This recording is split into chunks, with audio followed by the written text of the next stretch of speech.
ಅವ್ರೇನಾದರೂ ಬಂದು ಇಲ್ಲಿ ಮಾತಾಡೋಕ್ಕೆ ಬಂದರೆ ಅವ್ರನ್ನ ರೌಡಿಗಳನ್ನ ಬಿಟ್ಟು ಓಡಿಸೋದು, ಅವರು ರೋಡಲ್ಲಿ ಹೋಗ್ತಾ ಇದ್ದರೆ ಹಿಂದೆ ಫಾಲೋ ಮಾಡೋದು. ಈ ಬೋರ್ಡ್ ಯಾರಾದ್ರೂ ತೆಗಿಯುವಂಥ ಕೆಲಸ ಮಾಡಿದ್ರೆ ಇದೇ ಜಾಗದಲ್ಲಿ ಒಂದು 2000 ಜನ ಕೂತ್ಕೊಂಡು ಅನಿರ್ದಿಷ್ಟಾವಧಿ ಹೋರಾಟನ ಈ ಜಾಗದಲ್ಲಿ ಮಾಡ್ತೀವಿ ಅಂತ ಹೇಳ್ಬಿಟ್ಟು ಈ ಮೂಲಕ ಅಂಬೇಡ್ಕರ್ ಸೇವಾ ಸಮಿತಿ ವತಿಯಿಂದ ಹೇಳೋಕ್ಕೆ ಇಷ್ಟಪಡ್ತೀನಿ. ಸರ್, ಎಲ್ರಿಗೂ ನಮಸ್ಕಾರ. ನಾವು ಇವತ್ತಿನ ದಿನ ತತ್ನೂರು ಗ್ರಾಮ, ಅನಗೊಂಡಹಳ್ಳಿ ಹೋಬಳಿ, ಹೊಸಕೋಟೆ ತಾಲೂಕು, ತತ್ನೂರು ಗ್ರಾಮ ಸರ್ವೆ ನಂಬರ್, ಹಳೆ ಸರ್ವೆ ನಂಬರು 147, ಈಗ ಹೊಸ ಸರ್ವೆ ನಂಬರು 191. ಈ ಒಂದು ಜಾಗದಲ್ಲಿ ಸುಮಾರು ಇವರಿಗೆ 20 ಗುಂಟೆ ಜಾಗನ ಇವ್ರೇನು ಮಾಡ್ತಾರೆ, ಬೋಗ್ಯಕ್ಕೆ ಅಂತ ಇವ್ರ ತಂದೆಯವ್ರ ಹತ್ರ ಬಂದು ಬೋಗ್ಯಕ್ಕೆ ಅಂತ ತಗೊಳ್ತಾರೆ. ನೋಡಿ, ಇಲ್ಲಿದೆ, ಇದು ಬಂದು ಬೋಗ್ಯಕ್ಕೆ ಹಾಕ್ಕೊಳ್ಳೋದು. ಉಮಾದೇವಿ ಅವ್ರ ಹತ್ರ ಬೋಗ್ಯಕ್ಕೆ ಹಾಕ್ಕೊಂಡು 6,40,000 ರೂಪಾಯಿ ಅಮೌಂಟ್ ಕೊಟ್ಟಿರ್ತಾರೆ. ಈ 6,40,000 ರೂಪಾಯಿ ಅಮೌಂಟನ್ನ ಈಗ ನಾವು ಕೊಡ್ತೀವಪ್ಪ, 10 ವರ್ಷ ಮೇಲೆ ಆಗಿದೆ, ನಾವು ಅಮೌಂಟ್ ಕೊಡ್ತೀವಿ, ನನಗೆ ಜಾಗ ಬಿಟ್ಕೊಡು ಅಂತಂದರೆ ಇವರು ಮೂಲತಃ ದಲಿತರಾಗಿರ್ತಾರೆ. ಈ ಒಂದು ಜಾಗದಲ್ಲಿ ಯಾರಿದ್ದಾರೆ ಅವರು ಬಂದು ಸವರ್ಣೀಯರು. ಅವರು ಇವತ್ತಿನ ದಿನ ದಲಿತರ ಮೇಲೆ ಒಂದು ದಬ್ಬಾಳಿಕೆ, ದೌರ್ಜನ್ಯ ಮಾಡ್ತಾಯಿದ್ದಾರೆ. ಇವರು ನಮ್ಮ ಅಂಬೇಡ್ಕರ್ ಸೇವಾ ಸಮಿತಿ ಹತ್ರ ಬಂದು ಅವರ ಒಂದು ಅಳಲನ್ನು ಹೇಳ್ಕೊಂಡಾಗ ಈ ಅಂಬೇಡ್ಕರ್ ಸೇವಾ ಸಮಿತಿ ಬಂದು ಇವತ್ತಿನ ದಿನ ಇಲ್ಲಿ ಈ ಜಾಗ ಅವ್ರಿಗೆ ಸೇರಿದ್ದು ಅಂತೇಳ್ಬಿಟ್ಟು ನಮ್ಮ AC ಸಾಹೇಬ್ರ ಆಫೀಸಿಂದ ಆರ್ಡ್ರ್ ಆಗಿದೆ, ತಹಸೀಲ್ದಾರ್ ಸಾಹೇಬ್ರಿಂದ ಆರ್ಡ್ರ್ ಆಗಿದೆ. ಆಲ್ರೆಡಿ RIಗೆ ಕೊಟ್ಟಿದ್ದೀವಿ. ನಾವು RIಗೆ ರಿಪೋರ್ಟ್ ಕೊಡಿ ಸರ್, ಇದು ಅವ್ರದ್ದೇ ಜಾಗ ಅಂತೇಳ್ಬಿಟ್ಟು ಒಂದು ರಿಪೋರ್ಟ್ ಕೊಡಿ ಅಂತಲೂ ಕೇಳಿದ್ದೀವಿ.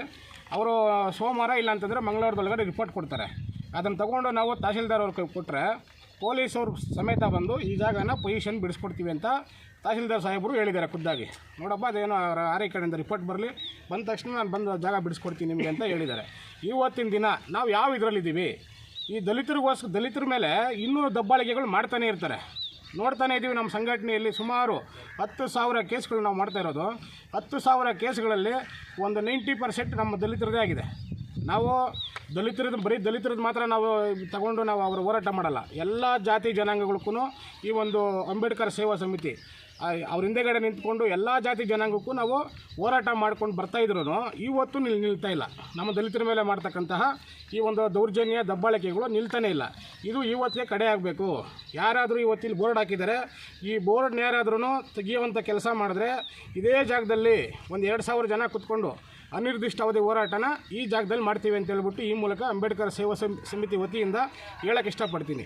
ಜೈ ಭೀಮ್. ಸರ್, ಪೊಸಿಷನ್ ಇವರು ಬಂದು ಕೇಳಿದ್ದಾರೆ, ಸರ್ ಈಗ 6,40,000 ರೂಪಾಯಿ ನೀವು ಅಮೌಂಟ್ ನಮ್ಗೆ ಕೊಟ್ಟಿದ್ದೀರಾ, ಆ ಅಮೌಂಟ್ಗೆ ಏನು ಇನ್ನೂ ಎಕ್ಸ್ಟ್ರಾ ಏನಾದರೂ ಕೊಡಬೇಕು ಅಂತಂದರೆ ಕೊಟ್ಬಿಡ್ತೀವಿ, ನಮಗೆ ಜಾಗ ಬಿಡು ಅಂತಂದರೆ ಇಲ್ಲ, ಬಿಡೋಕ್ಕಾಗಲ್ಲ, ನಿಮ್ಗೆ ಏನು ಅಮೌಂಟ್ ಕೇಳಬೇಕು ಕೇಳ್ರಿ, ಕೊಟ್ಬಿಡ್ತೀವಿ, ಈ ಜಾಗ ಮಾತ್ರ ಬಿಡಲ್ಲ ಅಂತ ಇದ್ದಾರೆ. ಇವತ್ತಿನವರೆಗೂ ಸರ್ ಪ್ರೆಸೆಂಟ್ ಪಾಣಿ ಇವ್ರ ಹೆಸರಲ್ಲೇ ಬರ್ತಾ ಇದೆ. ಇವತ್ತಿನವರೆಗೂ ಇವತ್ತವರೆಗೂ ಪ್ರೆಸೆಂಟ್ ಪಾಣಿ ಇವ್ರ ಹೆಸರಲ್ಲೇ ಬರ್ತಾ ಇದೆ. ಆಮೇಲೆ AC ಸಾಹೇಬರು ಕೊಟ್ಟಿದ್ದಾರೆ, ಇದು ಇವ್ರದೇ ಜಾಗ. ಆಮೇಲೆ ತಹಸೀಲ್ದಾರ್ ಅವರು ಆದೇಶ ಮಾಡಿದ್ದಾರೆ. ಇಷ್ಟೆಲ್ಲ ಇದ್ಕೊಂಡು ಇವತ್ತಿನವರೆಗೂ ದಲಿತರ ಮೇಲೆ ದೌರ್ಜನ್ಯಗಳು ಮಾಡ್ತಾನೆ ಇದ್ದಾರೆ. ಅವ್ರೇನಾದರೂ ಬಂದು ಇಲ್ಲಿ ಮಾತಾಡೋಕ್ಕೆ ಬಂದರೆ ಅವ್ರನ್ನ ರೌಡಿಗಳನ್ನ ಬಿಟ್ಟು ಓಡಿಸೋದು, ಅವರು ರೋಡಲ್ಲಿ ಹೋಗ್ತಾ ಇದ್ದರೆ ಹಿಂದೆ ಫಾಲೋ ಮಾಡೋದು. ಪಾಣಿ ಇದೆ, ದಾಖಲೆಗಳೇನು ಮಾಡ್ಕೊಂಡಿಲ್ಲ. ಈಗ ಮಾಡ್ಕೊಂಡಿದ್ದರೆ ನಾವು ಆ ಒಂದು ವಿಚಾರಕ್ಕೆ ತಾಲೂಕು ಕಚೇರಿ ಮುಂದೆನೇ ಹೋರಾಟ ಮಾಡ್ತಾಯಿದ್ವಿ. ಈಗ ನೋಡಿ, ಇಲ್ಲಿದೆ, ನಿಮಗೆ ನಾನು ದಾಖಲೆ ಕೊಡ್ತೀನಿ ನಿಮಗೆ. ಇದು ಬೋಗ್ಯಕ್ಕಂತಲೇ ಹಾಕ್ಕೊಂಡಿರೋದು. ಈ ಪೇಪರ್ ಕೂಡ ಕೊಟ್ಟಿರಲಿಲ್ಲ ಅವರು. ಆಮೇಲೆ ಇದನ್ನು ಬೇರೆ ಎಲ್ಲೋ ಇದು ಮಾಡಿ ಅವರು ಪಾಪ ಇದನ್ನು ತಗೊಂಡಿದ್ದಾರೆ. ಇದು ಅವ್ರ ಹತ್ರ ಇದೆ, ಒರಿಜಿನಲ್ ಇದೆ, ಇದು ಜೆರಾಕ್ಸ್. ಇದನ್ನು ಕೊಟ್ಟಿಲ್ಲ ಅವರು. ಕೇಳೋಕ್ಕೆ ಬಂದಿದ್ದಕ್ಕೆ ನಿಮ್ಗೆ ಏನು ಅಮೌಂಟ್ ಬೇಕಾ ಕೇಳ್ರಿ, ಕೊಟ್ಬಿಡ್ತೀವಿ, ಬಟ್ ನಾವು ಮಾತ್ರ ಜಾಗ ಬಿಟ್ಕೊಡಲ್ಲ. ಆದರೆ ಅಂಬೇಡ್ಕರ್ ಸೇವಾ ಸಮಿತಿ ಯಾವುದೇ ಕಾರಣಕ್ಕೂ ಆ ಒಂದು 20 ಗುಂಟೆ ಜಾಗ ನಮ್ಮ ದಲಿತ ಜನಾಂಗಕ್ಕೆ ಸೇರಬೇಕು, ಆ ಜಾಗನ ಅಂಬೇಡ್ಕರ್ ಸೇವಾ ಸಮಿತಿ ಕೊಡಿಸದೆ ಅಕಸ್ಮಾತ್ ಏನಾದರೂ ಅವ್ರ ಮೇಲೆ ಏನಾದರೂ ದೌರ್ಜನ್ಯ ಮಾಡೋದು, ರೌಡಿಸಮ್ ಮಾಡೋದು ಏನಾದರೂ ಮಾಡಿದ್ದೀರಾ ಅಂತಂದರೆ ಇದೇ ಜಾಗದಲ್ಲಿ ಕೂತ್ಕೊಳ್ತೀವಿ. ಇದೇ ಜಾಗದಲ್ಲಿ ಒಂದು 2,000 ಜನ ಕೂತ್ಕೊಂಡು ಅನಿರ್ದಿಷ್ಟಾವಧಿ ಹೋರಾಟ, ಹಗಲು ಇರಲು ಕೂತ್ಕೊಂಡು ಇಲ್ಲೇ ಹೋರಾಟ ಮಾಡಿ ಅವ್ರು ನಾವು ಜಾಗ ಬಿಡಿಸ್ಕೊಡ್ತೀವಿ ಅಂತೇಳಿ ಈ ಮೂಲಕ ಹೇಳೋಕ್ಕೆ ಇಷ್ಟಪಡ್ತೀವಿ. ನಮ್ಮ ತಾಯಿ ಇರಬೇಕಾದ್ರೆ ಇವರು ಅಗ್ರಿಮೆಂಟ್ ಅಂತ ಹೇಳ್ಬಿಟ್ಟು ಹಾಕಿಸ್ಕೊಂಡ್ಬಿಟ್ಟು 6 ಲಕ್ಷ ದುಡ್ಡು ಕೊಟ್ಬಿಟ್ಟು ನಮ್ಗೆ ಮೋಸ ಮಾಡಿಬಿಟ್ಟು, ಮತ್ತು ಇವಾಗ ದುಡ್ಡು ಕೇಳಕ್ಕೆ ಹೋದರೆ ದುಡ್ಡು ಕೊಡ್ತೀವಿ, ನಮ್ಮ ಜಮೀನು ಬಿಟ್ಕೊಡ್ರಿ ಅಂದ್ರೂ ಬಿಟ್ಕೊಡಲ್ಲ ಅಂತಾರೆ. ಇಲ್ಲ ಅಟ್ಲೀಸ್ಟ್ ದುಡ್ಡಾದರೂ ಕೊಡ್ರಿ ಅಂತ ಕೂಡ ನಾವು ಕೇಳಿದ್ವಿ ಇವ್ರ ಹತ್ರ, ದುಡ್ಡೂ ಕೊಟ್ಟಿಲ್ಲ, ಜಮೀನು ಬಿಟ್ಕೊಡೋದಿಲ್ಲ ಅಂತ ಹೇಳ್ತಾರೆ.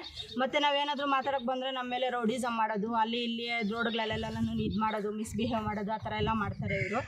ಎಷ್ಟು ದಿವಸದಿಂದ ಇವ್ರ ಹತ್ರ ರಿಕ್ವೆಸ್ಟ್ ಮಾಡ್ತಾ ಇದ್ದೀವಿ, ಆದರೂ ಕೂಡ ಇವರು ಜಮೀನನ್ನ ಬಿಟ್ಕೊಡೋಕ್ಕೆ ತಯಾರಿಯಾಗಿಲ್ಲ. ಇಲ್ಲ ದುಡ್ಡು ಬಸವೇಶ್ ಮತ್ತು ಗಣೇಶ್ ಇಬ್ರು ಅವರಿಬ್ಬರೇ ಅಗ್ರಿಮೆಂಟ್ ಹಾಕೊಂಡಿರೋದು. ಸೊ ಅವ್ರು ಇವಾಗ್ಲೂ ಬಿಟ್ಕೊಡೋದಕ್ಕೆ ರೆಡಿ ಆಗಿಲ್ಲ. ಅಗ್ರಿಮೆಂಟ್ ಹಾಕೊಂಡಿದ್ದಾರೆ, ಬೋಗಿಗೆ ಹಾಕೊಂಡಿದ್ದಾರೆ. ಭೋಗ್ಯ ಅಂತಾನೆ ಹಾಕೊಂಡಿರೋದು ಸರ್. ಅವರು ಲೀಸ್ಗೆ ಅಂತಾನೆ ಹಾಕೊಂಡಿದ್ದು. ಲೀಸ್ಗೆ ಅಂತ ಹಾಕೊಂಡ್ಬಿಟ್ಟು ಇವಾಗ ನೋಡಿದ್ರೆ ಇಲ್ಲ ನಾವು ಜಮೀನು ಬಿಟ್ಕೊಡೋದಿಲ್ಲ, ದುಡ್ಡು ಕೊಡೋದಿಲ್ಲ ಅನ್ನೋ ಹತ್ರ ಕುಳಿಸ್ಕೊಳೋದು, ಮಾತಾಡೋದು, ಸುಮ್ಮನೆ ರೌಡಿಸಮ್ಗಳು ಮಾಡೋದು, ಸುಮ್ಮನೆ ಏನೇನೋ ಮಾಡೋದು, ಆ ಥರ ಎಲ್ಲ ಮಾಡ್ತಾರೆ. ಇವಾಗ ಒಂದು 2-3 ಸತಿ ಬಂದು ಇಲ್ಲೆಲ್ಲ ಕೇಳಿದ್ದೀವಿ ನಾವು. ಇಲ್ಲ ಅಟ್ಲೀಸ್ಟ್ ನಮ್ಮ ಪೊಸಿಷನ್, ನಮ್ಮ ಜಮೀನು ನಮ್ಗೆ ಬಿಟ್ಕೊಡ್ರಿ ಅಂತಲೂ ಕೇಳಿದ್ದೀವಿ. ಆದರೆ ಅದನ್ನೂ ಬಿಟ್ಕೊಡಲ್ಲ ಅಂತಾರೆ ಇವರು. ಸ್ಟೇಷನ್ಗೆ ನಾವು ಕಂಪ್ಲೇಂಟ್ ಕೊಟ್ಟಿದ್ದೀರಾ ಮೇಡಮ್ ಇದ್ರ ವಿಚಾರವಾಗಿ ನಾವು ಸ್ಟೇಷನಾಗಿ ಏನು ಕೊಟ್ಟಿಲ್ಲ. ನಾವು ಅದಕ್ಕೆ ಅಂತಾನೆ ಡೈರೆಕ್ಟಾಗಿ ಹೋಗಿ ದಲಿತ ಸಂಘಟನೆಯವ್ರ ಹತ್ರ ನಾವು ಮಾತಾಡಿ ನಮ್ಗೆ ಈ ಥರ ಅನ್ಯಾಯ ಆಗಿದೆ, ಸಂದೇಶ ಅಣ್ಣವ್ರ ಹತ್ರ ಹೋಗಿ ನಾವು ಈ ಥರ ಹೇಳಿದ್ವಿ, ನಮ್ಮ ಕಷ್ಟ ಈ ಥರ ಇದೆ, ನಮ್ಗೆ ದಯವಿಟ್ಟು ಬಂದು ಇದಕ್ಕೆ ಸಾಲ್ವ್ ಮಾಡಿಕೊಡ್ಬೇಕು ಅಂತ ಹೇಳ್ಬಿಟ್ಟು ಅದಕ್ಕೆ ಅವ್ರು ಇದ್ಕೊಂಡು ಹೇಳಿದ್ರು. ಸರಿ ಆಯಿತು, ನಿಮ್ಮ ಹೆಸರಲ್ಲೇ ಎಲ್ಲ ಇರಬೇಕಾದ್ರೆ ನಾವು ಬಂದು ನಿಮ್ಗೆ 100% ನಿಮ್ಗೆ ಸಹಾಯ ಮಾಡ್ತೀವಿ ಅಂತ ಹೇಳಿದ್ದಾರೆ. ಜಮೀನು ಬಿಡಿಸ್ಕೊಡ್ತೀವಿ ಅಂತ ಹೇಳಿದ್ದಾರೆ. ಏನು ಹೇಳಕ್ಕೆ ಅವ್ರಿಗೆ ನಮ್ಮ ಕಡೆಯಿಂದ ತುಂಬ ಹೃತ್ಪೂರ್ವಕವಾದ ಧನ್ಯವಾದಗಳು ಸರ್.